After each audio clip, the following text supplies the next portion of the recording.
우리 그리스도인들 가운데 겪는 그 많은 어려움이 이제 여러 가지가 있겠지만 저는 오늘 이 부분을 좀 생각하고자 해요. 복음의 축복을 얻기를 간절히 바라고 있지만 그 조건을 지키는 데에는 주의를 기울이지 않는다는 점이에요.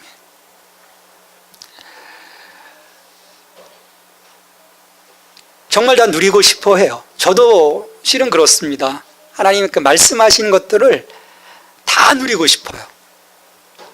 풍성하게 누리고 싶어요. 모든 그리스도인들의 마음들이 그럴 거예요.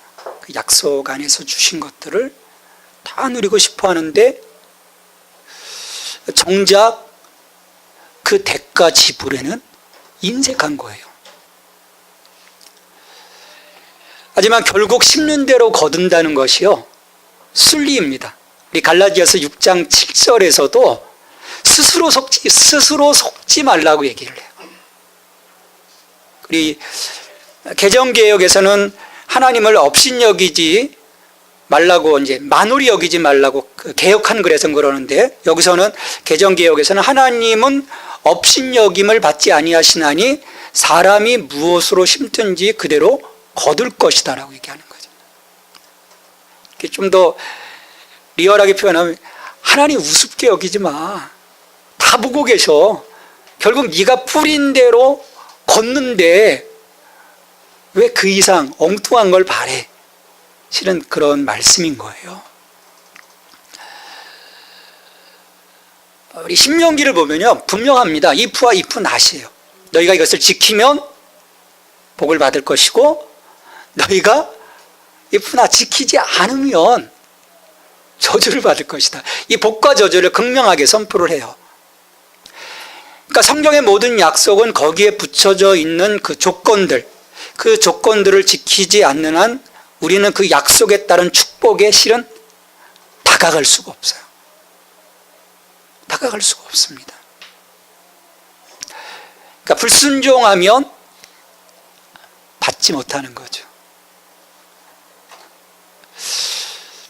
하나님은요 은혜의 하나님이시지만 공의의 하나님이신 거예요. 우리는 너무 하나님의 은혜 앞에서 하나님 은혜인데, 그래서 은혜롭게 하는 것에 대해서 많이 익숙해져 있어요. 근데 은혜는요 하나님께서 우리를 향하시는 그 마음이 은혜입니다. 우리가 하나님을 향한 그 마음은 다른 거예요. 신령과 진정이라고 하는 그 마음을 모아서 나갈 때 실은 그 은혜가 내 안에 담지되는 거거든요. 우리가 그 부분을 좀 너무 안일하게 여기는 경향들이 있는 거죠. 그래서 보면요 인류 타락 이후 성경에도 분명하게 나타나죠. 두 종류의 사람으로 극명하게 나뉘어집니다. 약속을 믿고 가는 사람들과 약속 바깥에 있는, 그래서 자기 자신을 믿고 가는 이 사람들의 종류로 실은 나누어져요. 구약 성경에는 이 톨레도트라는 말을 사용합니다. 족보. 근데 그 족보를 보면 거룩한 톨레도트가 있고 하나님을 떠난 톨레도트가 있는 거예요. 근데 약속을 믿고 가는 사람들의 이 길은 한산합니다. 오솔길인 거예요. 근데 반대편은 인산인해를 이루고 있는 거죠.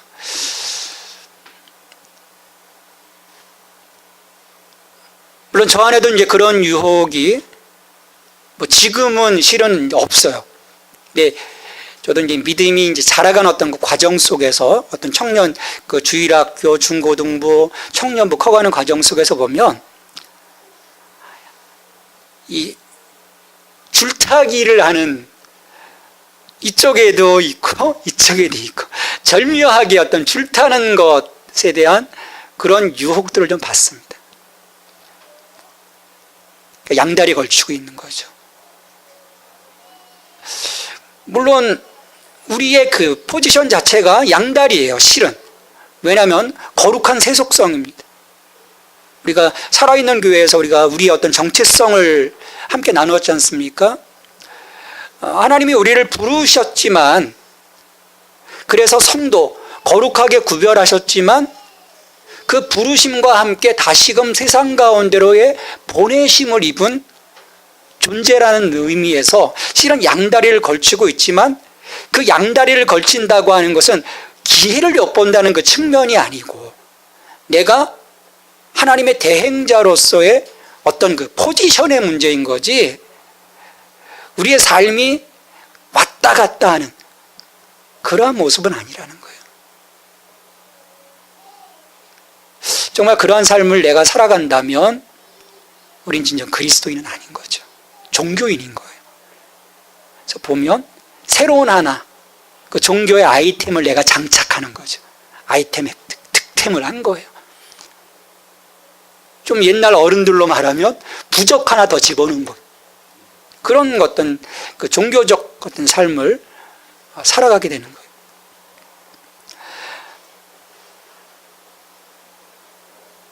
근데 지난번에도 말씀드렸듯이요, 그 가장 불행한 일은요, 자기가 그리스도인이 아닌데 정말 그리스도인인 것처럼 확신하고 살아가는 거예요. 덧칠된 거죠. 자기는 그대로 있고 기독교라고 하는 것으로 덧칠되어 있는 거예요. 근데 대개 그런 분들은요, 어느 한순간에요, 그 덧칠된 것들이 터져버립니다. 그래서 그 내면에 응축되어져 있던 그 본래의 모습이 뻥 튀어져 나오는 거예요. 그러면 자기만 위험한 게 아니에요. 그게 부비 트랩이 돼서 그 옆에 있는 사람들이 다 죽여버리는 거예요. 쉽지 않은 문제인 거죠. 하지만 오직 예수 그리스도의 복음을 내가 믿고 그 복음의 길에서 대가 지불하기를 기뻐하는 그런 사람들은요, 환경과 조건이 어떻든지 간에, 그리고 다른 사람들과의 관계 안에서 어떻든 간에 내가 공격받고 힘들어도 그들 안에 주신 그 내적 기쁨, 그 내적 기쁨을 가지고 그 상황들을 이기고 나갈 수 있는 것입니다. 오늘 이 빌립보서는요, 바로 그런 그리스도인들을 향해서 다시금 그리스도 안에서 그 모든 상황 속에서 어렵고 힘들지만 어떻게 우리가 이 기쁨들을 지켜가고 다시금 그 그리스도의 그 평안 안에, 그 샬롬 안에 우리가 살아갈 것인지를 권면하고 있는 것이 이 빌립보서인 거예요. 그래서 어떤 감사에 대해서 얘기하고 있고 기쁨에 대해서 얘기하고 있는 거예요.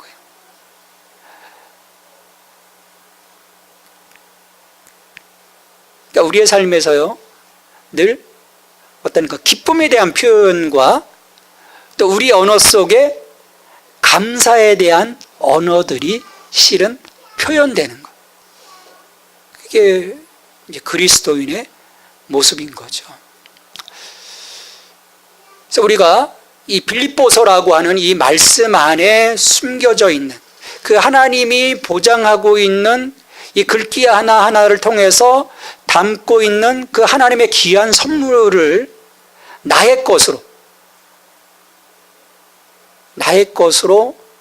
정말 내가 삼고자 한다면 나 자신을 검증해야 되는 거죠. 내가 정말 이 말씀을 하나님의 약속으로 들을 수 있는 청자인지, 아니면 그냥 좋은 말씀이네 라고 그냥 들을 수 있는 청자인지. 결국 들을 수가 있다고 하는 것은 내가 하나님의 약속하심을 믿고 그 하나님의 현존 앞에 서 있는 참 크리스찬이었을 때 이 일들이 가능한 거죠. 그렇지 못하면요, 성경 앞에 아무리 서 있어도 이 성경은 그냥 좋은 이야기인 거예요. 레마의 말씀으로 다가오지 않습니다. 나의 가스펠로 다가오지 않아요. 저 사람의 복음인 거예요. 여러분, 우리가 저 사람의 복음은 소용이 없어요. 최수근 목사의 복음 소용없습니다. 나의 복음이어야 되는 거예요.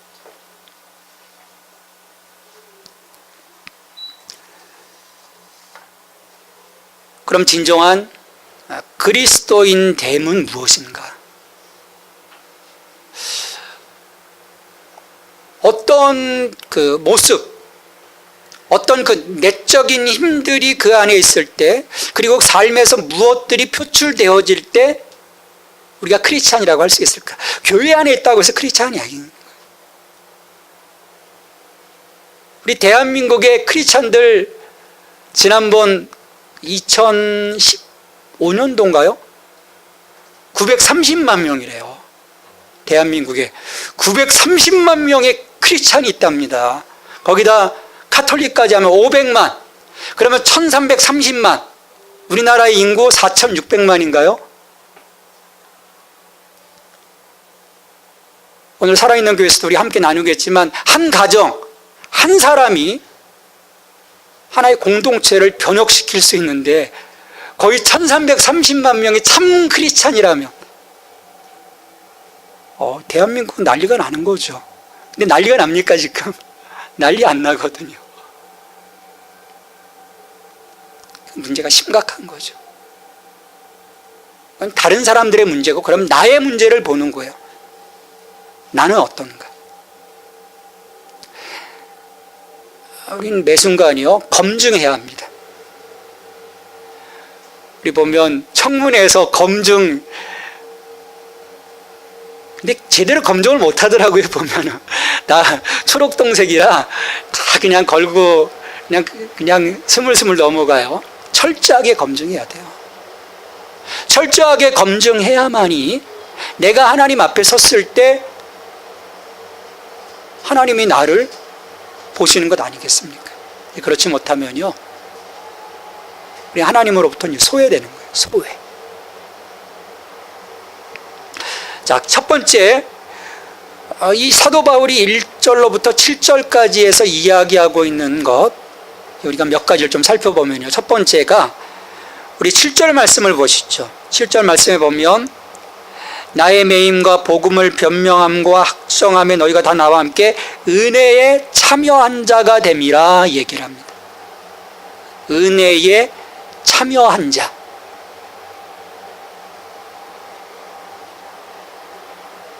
그리스도인은요, 은혜 안에 있는 자입니다. 하나님의 은혜 안에 있는 자라고 말씀해요. 여러분, 은혜가 뭡니까?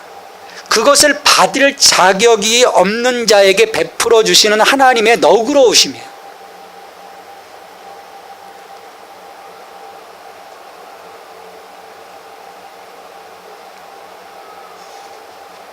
받을 자격이 없는 거예요. 다른 사람보다 더 나은 존재도 아닙니다. 야, 하나님이 나를 왜 택하셨을까? 나를 왜 불러주셨지? 내가 뭐 좀 특별한가? 아니에요. 더 나은 존재가 아닙니다. 받을 자격이 없어요. 그러나 하나님께서는 하나님의 그 특별한 은혜 아래서 긍휼의 눈으로 나를 주목하셨고, 나를 부르셨고, 나를 아들로, 나를 딸로 삼아주신 거예요. 이건 전적인 하나님의 주권입니다. 내가 손들고 하나님 나 택해주세요. 여러분, 그 강아지들 샵에 가면요, 들어가는 그 순간에요, 그 수십 마리가 있는데 어떻게 하는지 아세요? 나 택해주세요. 다 점핑하는데요. 이야, 왜냐하면 걔네들은 본능적으로 아는 거예요. 왔다, 나를 택해 갈 거야. 왜 가는 걸 봤거든요. 경험 속에 봤거든요. 그러니까 막 최대한. 근데 사람 마음이 그래요. 저도 들어가서 보면요, 가장 격정적으로 나를 반겨주는 애가 예뻐요. 포메리안 같은 애들은요, 정말 새침대기 쳐다보지도 않는 애들도 있어요. 우리 그런다고 해가지고 하나님이 우리를 택해 주시는 게 아니에요. 그건 하나님의 주권입니다. 하나님의 은혜인 거예요.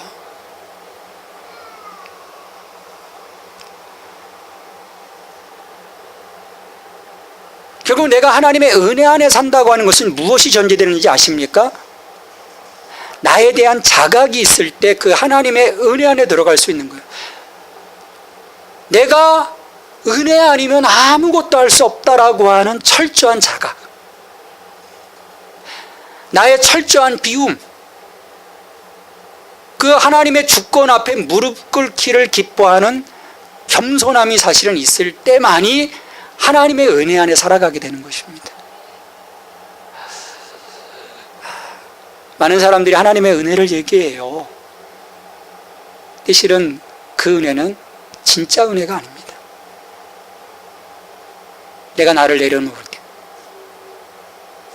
내가 하는 것이 아닙니다. 하나님이 하십니다라고 철저하게 하나님께 나의 모든 것을 위임했을 때만이 실은 우리가 하나님의 은혜 안에 살아가게 되는 것이죠. 내가 이렇게 말할 수 있다면, 그 은혜 안에 있음을 내가 자각하고 거기에 대해서 감사할 수 있다면, 실은 어떻게 우리가 불평하고 탄식하고 아파하겠습니까?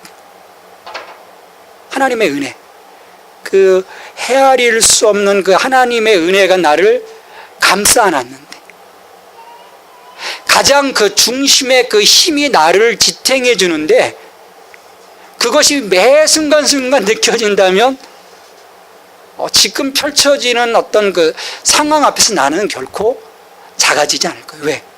하나님이 내 버팀목이 되어주시는데.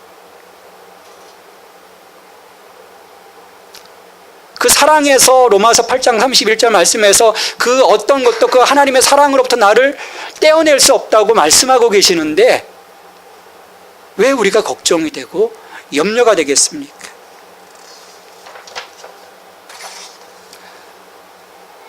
그리고 무엇보다도요, 그런 자각이 있다면, 내가 하나님의 은혜 안에 있고 그 은혜가 매일매일 내게 넘쳐나고 있고 그 은혜 때문에 내가 행복하다면, 내가 감사하다면,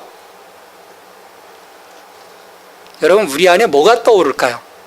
나 정말 너무 은혜 안에서 너무 기뻐, 행복해, 감사해. 이렇게 막 화수분처럼 막 솟아나며 지극히 정상적이고 건강한 사람이라면 그 다음 행동이 무엇으로 이어질까요?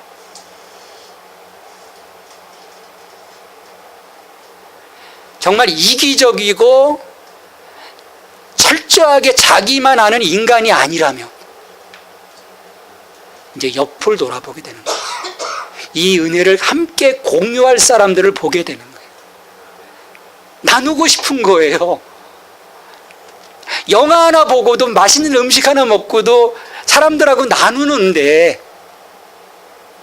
실은 뭐 쓸데없는 것들이잖아요. 그거 나눈다고 해서 뭐가 좋은 일이 뭐가 있겠어요. 근데 내가 은혜 받는다면서, 내가 믿고 있는다면서 이걸 함께 공유할 수 있는 사람이 떠오르지 않는다면 여전히 나는 이기적인 덫에 실은 갇혀 있는 거죠. 우리가 이 하나님의 복음의 은혜에 참여하는 모습은요, 바로 나눔 속으로 이어져 갈 때 그 은혜의 가치가 더욱더 이루어지는 것입니다. 그게 바로 그리스도인인 거예요. 그래서 사도 바울이 1장, 이 빌립보서 1장 4절부터 5절에서 야, 너희들 생각할 때마다 내가 정말 기쁨으로 기도했다, 감사한다. 그 이유가 뭡니까? 내가 너희를 생각할 때마다 나의 하나님께 감사하며 간구할 때마다 너희 무리를 위하여 기쁨으로 항상 간구함은 너희가 첫날부터 이제까지 복음을 위한 일에 참여하고 있기 때문이라 말씀합니다. 첫날부터 이제까지 복음을 위한 일에 참여하고 있다. 빌립보의 그리스도인들은요, 처음부터 적극적으로 복음 안에서 누리는 하나님의 은혜를 선포한 거예요. 그래서 빌립보 교회가 세워져 간 거예요. 자주장사 루디아로부터 시작해서 받은 은혜가 너무 크고 너무 감사해서 날마다 그 바울과 동역하며 하나님의 그 은혜, 그 복음이신 예수 그리스도 계속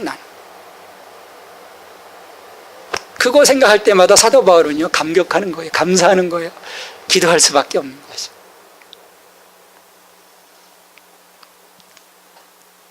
하나님은요 아브라함을 부르실 때 너는 복의 통로가 될 거라고 했습니다. 마찬가지로 우리를 부르심도 거기에 있어요. 우리가 은혜에 참여하고 나눔으로써 우리가 복이 흘러가는, 생명이 흘러가는, 예수님이 흘러가는 통로가 되어야 하는 것입니다. 나를 통해서 은혜가 흘러가지 않고 화가 흘러간다면 여러분 그것이 어떻게 그리스도인이겠어요? 자기가 좀 살아보겠다고 다른 사람 죽이면 그게 어떻게 크리스천이겠습니까? 자기가 좀 불편하다고 교회를 공격하면, 그리스도의 몸된 교회를 공격하면 그것이 어떻게 크리스천이겠어요? 우리는 철저하게요 나를 통해서 주님이 흘러가는 것입니다. 생명이 흘러가는 거죠. 위로가 흘러가는 거죠. 그래서 우리가 그리스도인이라면 우리가 함께 모였을 때요 늘 위로가 넘치고 격려가 넘치고 위로가 넘치고 사랑이 넘치고, 그래서 모이면 서로 축복하고 서로 감싸 안아주고 그러다가 좀 또 떨어지기 싫어하는 그런 그 하나님의 은혜 안에, 그게 진정한 코이노냐로서의 공동체의 모습입니다. 티격태격 싸우는 것이 아니라. 요즘 한국 교회들이 많이 싸우잖아요. 분쟁이 일어납니다. 은혜 안에 있지 못하기 때문이에요. 대부분 이 관계 안에서 생기는 이 문제들은요 내 안에 치명적인 문제가 있어서 실은 발생하는 것들이에요. 여러분 은혜가 없는데 어떻게 평안하겠습니까? 은혜가 메마르면요 심기가 불편해지고요 과민해집니다. 제 경험으로도 그래요. 저 청년 시절에 한번 시험에 들은 적이 있었어요. 예배의 자리에서 멀어지고요. 그러니까요 뭔가 늘 불안해지고요 과민 반응하게 돼요. 그로 인해서 우리의 모든 환경들이 왜곡되어지고요 결국 길을 잃습니다. 많은 크리스찬들이 가다가 길을 잃는 것들이요 외부적인 문제 때문에 길을 잃는 것이 아니에요. 내 안에 이 은혜가 고갈되어져서 소위 앵꼬라고 하지 않습니까? 앵꼬 나서 퍼져버리는 거예요. 그러니까 길을 잃으니까 스스로 화가 나죠. 근데 자기 자신과 다투는 사람들은요 또 모든 사람들과 다투게 돼 있어요. 이 문제 해결의 열쇠는요 내적으로 하나님과의 바른 관계를 회복하는 것입니다. 왜냐하면요 은혜와 평강은 오늘 2절 말씀에서 어디로부터 오는 것입니까? 하나님 아버지로부터, 예수 그리스도로부터 하나님의 은혜와 평강이 오는 거예요. 근데 이분과 나와의 관계가 어그러져 있다면 어떻게 우리가 은혜를 받을 수 있겠어요? 여러분 이 시간 곰곰이 생각해 보세요. 내가 하나님과 지금 올바른 관계 안에 있는가? 그 올바른 관계 안에 있다는 것을 우리가 어떻게 알 수 있을까요? 기도해 보면 알아요. 딱 앉았는데 아무 생각도 없어. 사랑하는 사람 만나면 여러분 어떻습니까? 과묵하나요? 서로 이야기하게 돼 있거든요. 나누게 돼 있는 것입니다. 내적 관계, 하나님과의 관계가 회복되어져야 합니다.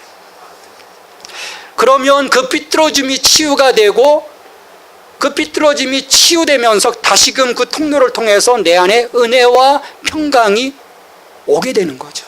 그러면 우리는 살아나는 거예요. 자, 두 번째로 사도 바울은 이 빌립보의 크리스찬들을 향해서 성도라는 말을 씁니다. 우리 지난주 드림로드 신호에 가서도 이 성도라는 부분을 우리 함께 나누었는데, 여러분 이 성도라는 말이 참 중요해요. 성도. 거룩한 무리, 성도. 부르심을 받아 따로 구별된 존재들이라는 거예요. 근데 왜 구별하셨을까요? 하나님의 목적을 위해서 구별하신 거예요. 이게 굉장히 중요한 부분이에요.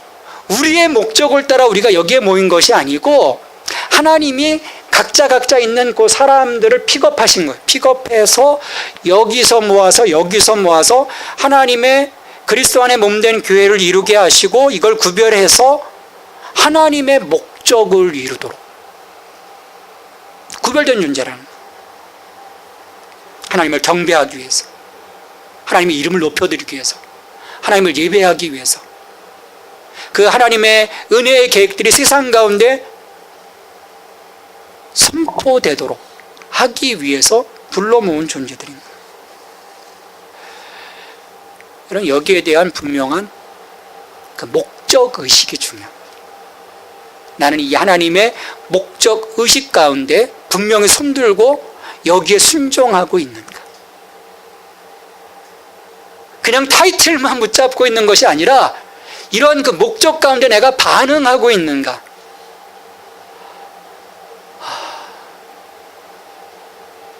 이렇게 보면 반응하지 않는 사람들이 참 많아요.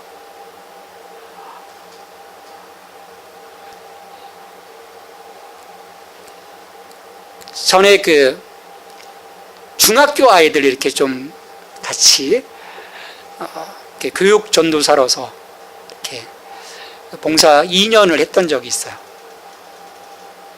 와, 이래도 무반응, 저래도 무반응. 미친 이걸. 참 쉽지가 않더라고요. 우리가 하나님이 그러니까 얼마나 답답하시겠어요. 이게 보면 자기 거에만, 자기 목적에서만, 그 동선에서만 움직이고 있으니까 하나님은 정말 나를 통해서 뭔가 그림을 그려가기를 원하시는데 우리는 엉뚱한 데서 놀고 있는 거예요. 얼마나 답답하실까.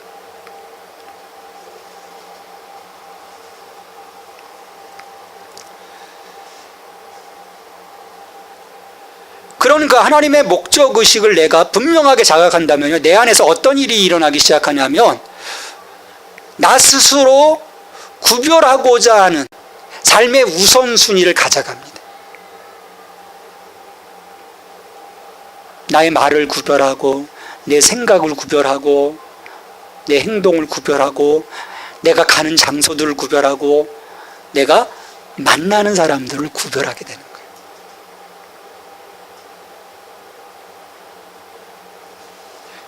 여러분, 구별되어져야, 하나님의 부르심 속에서 내가 구별되어졌을 때 보내심의 완성이 이루어져요.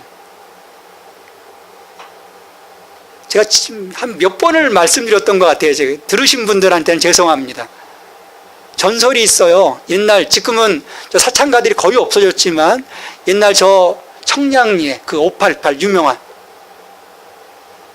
거기에 가서 그 젊은 그 불행한 그 아가씨들을 전도하겠다고 들어갔다가요, 거기서 사라진 사람들이 많아요.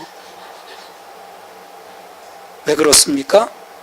내 부르심 속에서 내가 구별되어지고 온전하게 세워진 이후에 그 세상 속으로 나갔을 때 그 거룩함의 새 속성을 이뤄갈 수 있는데요, 내가 함몰되는 거예요. 함몰. 그래서 지금 많은 그 오늘날의 현대 크리스찬들의 그 잘못된 부분들이 여기에 있습니다. 부르심 안에서의 그 거룩함은 이루어지지 아니하고 신나게 나가는 거예요. 세상 속으로 놀다가 보니까 이게 크리스찬인지 이게 정말 그대로 세상 사람인지 구별이 안 되는 거예요. 함몰돼 버리는 거예요. 빛과 소금인데 빛과 소금의 역할 꽝. 왜? 그 속성을 다 잃어버렸는데.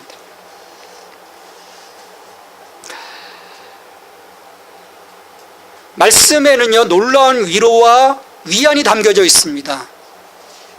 하지만 이 축복을 우리가 적게 누리고 있는 이유는요, 내가 하나님의 은혜 앞에 신령과 진정으로 나아가 하나님의 그 구별됨을 이뤄가는, 내가 거룩한 것처럼 너희도 거룩하라고 하시는 그 하나님의 그 말씀하심 앞에 내가 철저하게 무릎 꿇지 못하기 때문에 다 그림의 떡인 거예요. 아, 별거 없어. 내가 별거 없는데 어떻게 별거가 있겠습니까?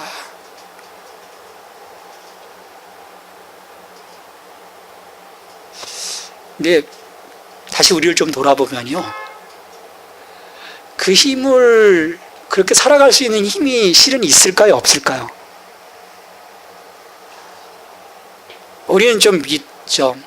있을 거라고 생각해요. 여력이 있을 거라고 생각해요. 아무리 내가 타락했어도, 그 타락한 DNA가 내 안에 있어도 나의 이 지성과 나의 의지를 통해서 우리는 할 수 있을 거라는 일말의 기대를 갖습니다. 근데 없어요. 전혀 없어요. 마음만 그러는 거죠. 마음만 청춘인 거예요. 그리고 이기적인 마음, 또 위선적인 그런 마음들도 있어요. 그 민수기에서 보면 그 모압 왕 발락이 거짓 선지자 발람을 통해서 이스라엘을 저주하도록 이렇게 자꾸 핵책을 하죠. 그때 그 발람이 그 예언 가운데 이런 이야기를 해요. 그 23장 10절에 보면, 민수기 23장 10절에 보면, 나는 의인의 죽음같이 죽기를 원한다. 그럴싸하지 않습니까? 나는 의인의 죽음같이 죽기를 원한다. 아름다운 결과를 꿈꾸는 거예요. 이걸 좀 더 쉽게 얘기하면, 난 죽어서 천국 가고 싶어. 뭐 그런 말이라고 좀 볼 수 있겠죠? 근데 의인의 죽음같이 죽기를 원한다면 뭐가 전제되어야 합니까? 의인같이 살아야죠. 의인같이 살아야 되는 거예요. 그런데 문제는 그렇게 살기를 우리가 회피한다는 것입니다. 이율적인 어떤 그 상당히 이율 배반적인 모습으로 우리가 하나님 앞에 서는 거예요.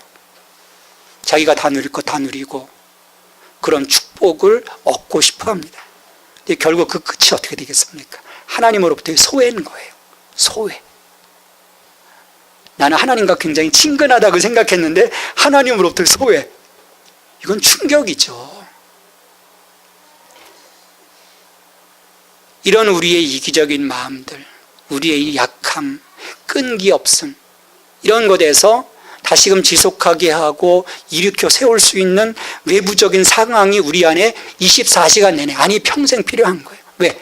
내 안에는 그것을 자발적으로 이끌어갈 수 있는 힘이 아무것도 없기 때문입니다. 그래서 사도 바울은요, 우리의 성도됨이 온전한 의미에서의 성도됨, 그것을 이루기 위해서 성도라는 말 앞에 수식어를 항상 붙입니다. 거의 붙여요. 엔 그리스도. 그리스도 예수 안에서. 그리스도 예수 안에 있어, 예수 안에 있는 이 빌립보의 모든 성도들이라는 표현을 쓰는 거예요. 엔 그리스도. 여러분, 누구나 성도가 될 수 있어요. 여러분, 불교 신자도 성도라고 할 수 있어요. 이슬람 신도도 성도라고 할 수 있어요. 근데 여기서 바울이 말하고 있는 바로서는 아니라는 거예요. 바울은 그리스도 예수 안의 성도들이라고 말합니다. 여러분, 바울에게 있어서요, 예수 그리스도는요, 절대적인 핵심입니다. 복음은 모호하고 보편적으로 제공되는 것이 아니에요. 야, 이런 게 있어. 한번 들어봐. 그런 것이 아니에요. 하나님이 예수 그리스도 안에서 하신 일을 선포하는 거예요. 듣거나 말거나. 이미 하나님은 복음 안에서 이런 일을 행하셨다라고 선포하는 거예요. 권면도 윤리도 아니라는 거예요. 오직 구원자가 예수님이시다. 주 예수를 믿어라. 그리하면 너와 내 집이 구원을 얻을 것이다. 선포하고 있는 것이고요. 그 선택은 우리의 몫인 거예요. 그러니까 결국 구원자이신 예수님 안에 거하라는 거죠. 엔크리스도. 그래야만이 살고, 그래야만이 성도고, 그래야만이 하나님의 은혜 안에 거한다라는 거예요. 그리스도가 본질이 아니라면, 그것이 나의 핵심이 아니라면, 나의 전부가 아니라면 우리는 결코 크리스찬이 아닙니다. 아, 나 그리스도인인데, 나 집사인데요, 장로인데요, 권사인데요, 목사인데요. 아니에요. 그게 전부가 아니라면 그건 가짜인 거예요.